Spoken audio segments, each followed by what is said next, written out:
यहाँ थोड़ी सी बात मैं प्रॉफिट के मैक्सिमाइजेशन से लेकर करने वाला हूँ कि क्या बिजनेस में प्रॉफिट ज़्यादा अर्न करना यही केवल एक गोल होता है, यानी बिजनेसमैन का केवल एक लक्ष्य कि उसे प्रॉफिट अर्न करना है, बहुत सारा प्रॉफिट अर्न करना है, तो क्या ये उसका एक फेयर डिसीजन होगा?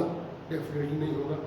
इसके लिए कुछ लोगों ने इसके फेवर में और कुछ ने इसके अगेंस्ट अपने ओपिनियन दिए हैं, उन्हें मैं कुछ पॉइंट से डिस्कस कर रहा हूँ। तो argument in favour, first point है मेजरमेंट ऑफ सक्सेस। जिसका जितना ज़्यादा प्रॉफिट होगा वो उतना ज़्यादा सक्सेस होगा, और बहुत ज़्यादा प्रॉफिट उसके सक्सेस को मेजर करती है, उसकी सक्सेस को बताती है। इसलिए ये माना जा रहा है कि प्रॉफिट ज़्यादा से ज़्यादा होना चाहिए। Second point, for business stable, business को लॉन्ग टर्म ऑपरेट करना है, बिजनेस में एक स्ट्रेंथ की ज़रूरत है। इसके लिए बिजनेस में बहुत सारे अरेंजमेंट करने पड़ते हैं, और वो सारे अरेंजमेंट जब प्रॉफिट बहुत ज़्यादा हो रहा होता है तो इजीली पॉसिबल होते हैं, वो अरेंजमेंट किए जा सकते हैं। थर्ड पॉइंट, फॉर डेवलपमेंट, जैसे कि प्रेजेंट टाइम जहाँ एक टफ कंपटीशन बिजनेसमैन को फेस करना पड़ता है, ऐसे में अपने बिजनेस का एक्सटेंशन, बिजनेस का डेवलपमेंट, बिजनेस के लिए कोई रिसर्च टेक्नोलॉजी, ये सब चीज़ें अगर बिजनेसमैन को अडॉप्ट करनी है तो उसके लिए उसके पास प्रॉफिट ज़्यादा होना चाहिए।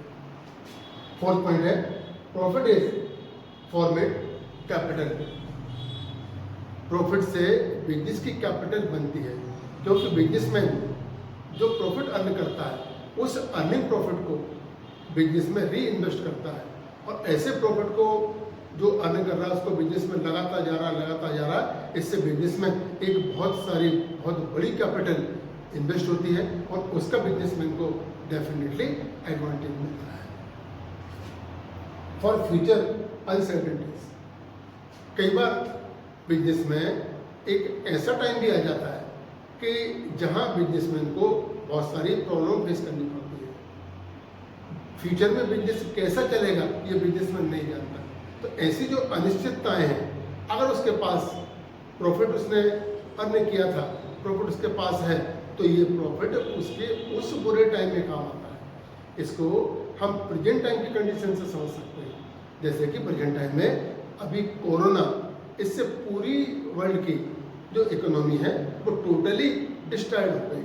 हर कोई परेशान है, बिजनेसमैन भी परेशान है, हर कोई सर्वाइव करने के लिए स्ट्रगल कर रहा है। ऐसे में जिन लोगों के पास पहले से कुछ पैसा रखा हुआ था, शायद उनका वो बचा हुआ पैसा उनके काम आ रहा होगा, और फ्यूचर के लिए भी वे शायद उतने ज़्यादा परेशान नहीं होंगे अगर उनके पास सफिशिएंट उतना बचा हुआ प्रॉफिट है, बचा हुआ पैसा है, बचा हुआ धन है।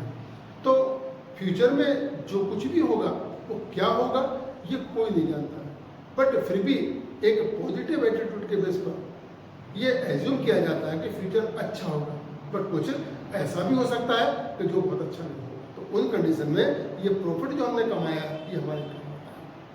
कुछ लोगों ने इसके अगेंस्ट भी अपने व्यूज दिए हैं। तो इन अगेंस्ट जो आर्गुमेंट्स हैं उनमें फर्स्ट है इनकरेज करप्शन। जब बिजनेसमैन का एक ही ऑब्जेक्ट होगा कि उसे प्रॉफिट अर्न करना है, बहुत ज़्यादा प्रॉफिट अर्न करना है, तो ऐसे में वो फेयर अनफेयर की जो लिमिट होगी उसको क्रॉस कर जाएगा, और कई बार वो ऐसे तरीके निकालेगा कि जिनसे प्रॉफिट बहुत ज़्यादा हो, भले वो लीगल हो भले वो ना हो। तो इन कंडीशन में हम ये कह सकते हैं कि वो जो अनफेयर प्रैक्टिस है वो करेगा, और इससे डेफिनेटली सोसाइटी में करप्शन का डेवलप होगा, और करप्शन अगर ज़्यादा होगा तो वो किसी भी सोसाइटी के लिए और किसी भी कंट्री के लिए अच्छा नहीं होगा। सेकंड पॉइंट है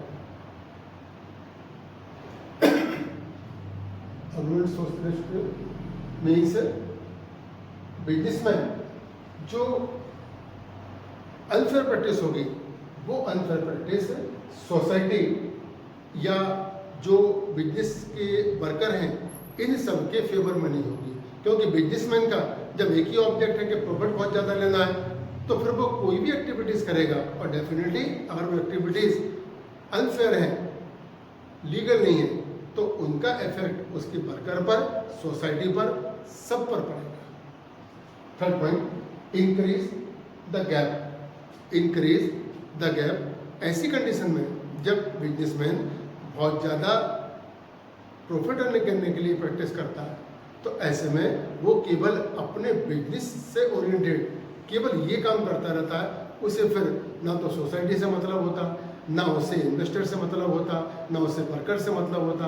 वो केवल एक ही ऑब्जेक्ट के लिए काम करता रहता है, उसको प्रॉफिट अर्न करना। तो ऐसे में उसके और अदर जो उससे रिलेटेड लोग हैं उनके बीच में एक कम्युनिकेशन गैप आ जाता है। Next point, unhealthy competition.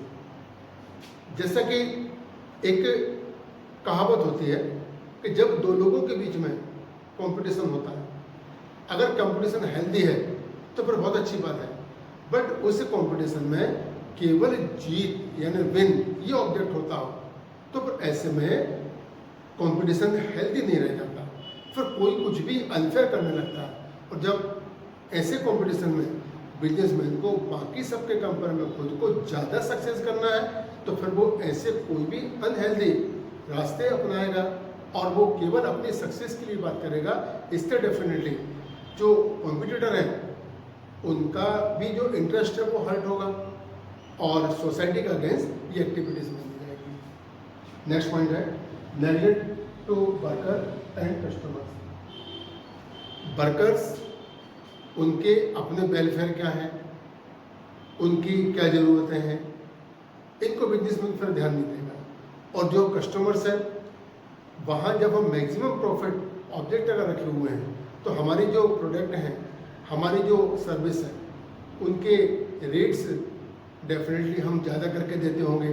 कई बार क्वालिटी से कंप्रोमाइज़ करते होंगे, कई बार हम ऐसा प्रोडक्ट भी सेल करेंगे कि जो हार्मफुल होगा। तो ये सारी की सारी चीज़ें जो होंगी, ये ना तो कस्टमर के फेवर में है, ना वर्कर के फेवर में है, ना सोसाइटी के फेवर में है और ना बिजनेस के फेवर में है। तब हम ये कह सकते हैं कि प्रॉफिट मैक्सिमाइजेशन ये ऑब्जेक्ट होना चाहिए, बट बिजनेसमैन को जो फेयर वे हैं, जो अच्छे तरीके हैं, जो हेल्दी प्रैक्टिस है, उन सब के बेस पर बिजनेस में प्रॉफिट अर्न करने के एफर्ट्स करने चाहिए। डेफिनेटली ये कहा जा सकता है कि प्रॉफिट के बगैर बिजनेस ऑपरेट नहीं हो सकता। तो प्रॉफिट का बिजनेस में वही रोल है जो ह्यूमन बॉडी में ब्लड का होता है।